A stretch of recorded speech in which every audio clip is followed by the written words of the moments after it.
Ketika aku harus berhemat, hai calon penghuni surga.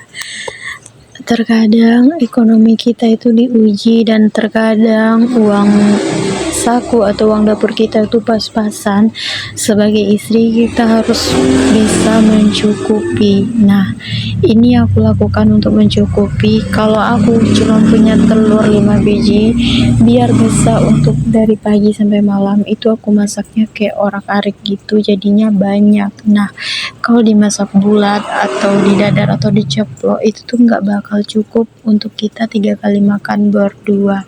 Jadi inilah solusi aku biar hemat, biar masakannya cukup.